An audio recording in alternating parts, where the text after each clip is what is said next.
یہ پریشر بڑھانے کے لیے ہے اور شہباز حکومت کے لیے کوئی مشکلات یہ 6 جماعتوں کا اتحاد پیدا کرتا دکھائی دیتا ہے؟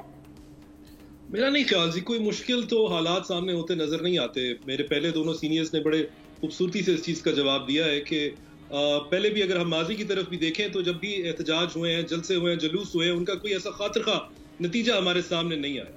ہاں، اگر حکومت خود آؤٹ آف دا وے جا کے کوئی نقصان اٹھانا چاہے تو اس کو کوئی روک بھی نہیں سکتا. حکومت کا کام نعرے کا جواب نعرے سے دینا. میں پہلے بھی یہ بات کہہ چکا ہوں. حکومت کا کام کارکردگی سے جواب دینا ہے، لیکن افسوس کے ساتھ کیونکہ ہمارے ہاں جذبات کی سیاست ہوتی ہے تو جذبات کا جو زیادہ عکاسی ہے وہ نعروں کے تھرو ہی ہوتی ہے اور جلسوں ہی کے تھرو ہوتی ہے، اور حکومت بھی بھول جاتی ہے کہ وہ حکومت میں ہے، خواہ وہ اس وقت پی ٹی آئی ہو یا کوئی اور جماعت ہو. وہ فوراً اپوزیشن ہی کے موڈ میں آ جاتے ہیں اور اپوزیشن ہی کا کردار ادا کرتے نظر آتے ہیں.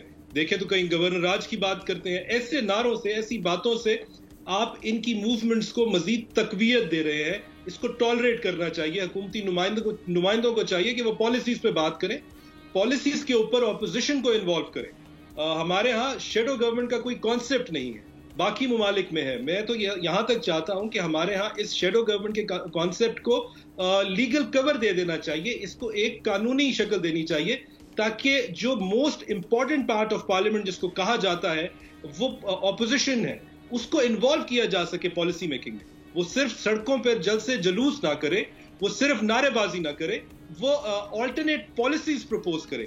کہتے ہیں کہ خالی دماغ شیطان کا گھر ہوتا ہے. اگر آپ ان کو انوالو نہیں کر رہے، اور جو ہم نے دیکھا ہے کہ کبھی بھی انوالو نہیں ہوتی اپوزیشن، تو وہ یہی کچھ کرتی ہے. پہلے بھی یہی کچھ کرتی ہے، یہ آج بھی یہی کچھ کر رہی ہے. اس کا کوئی حکومت کو نقصان، جیسا میں نے کہا، جب تک اٹھانا نہ چاہے تو نہیں ہو سکتا.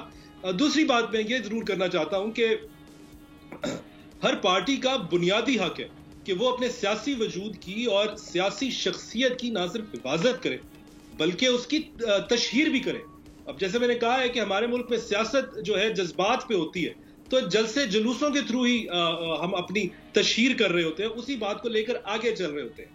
اس وقت ہم دیکھ رہے ہیں کہ پیپلز پی ٹی آئی کے اندر ایک جو ان کے اندر انٹرنل رفٹ ہے، اس کا فائدہ میرے خیال سے جو سب سے زیادہ، اگر اس پورے ایکویشن میں کوئی فائدہ یا نقصان کی بات ہے تو صرف اچکزئی صاحب ہیں جو سیاسی طور پر بہت فائدہ اٹھا رہے ہیں.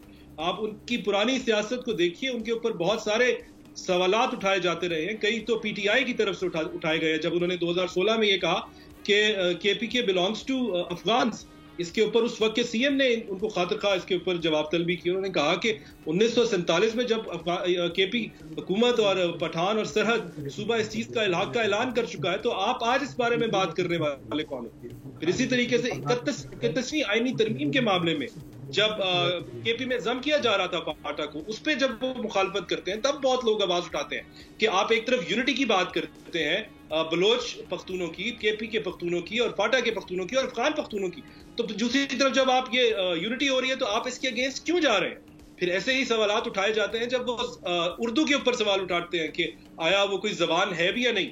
اس وقت بھی متحدہ قومی موومنٹ اور مکتبہ فکر اس کو بہت آڑے ہاتھوں لیتا ہے. تو آپ دیکھیے کہ اس وقت جو پوسٹر بوائے بن چکے ہیں، جنہوں نے اس پوری جلسے جلوسوں کی جو تحریک ہے اس کا آغاز پشین سے کرایا، اور جیسے احتشام صاحب نے بتایا اور میں نے پہلے بھی سنا کہ یہ وہ دن ہے جب ان کے سیاسی جلسے وہ کرواتے ہیں برسی کے طور پر، تو انہوں نے نہ صرف اپنے علاقے میں لوگوں کو، اپنے ووٹر کو یہ بتا دیا کہ وہ ایک سیاسی منظرنامے پہ مضبوط امیدوار ہیں، بلکہ ہمارے اس جنریشن کے وہ لوگ جو شاید ان کے والد صاحب سے نہیں واقف تھے ان کو بھی تعارف کروا دیا.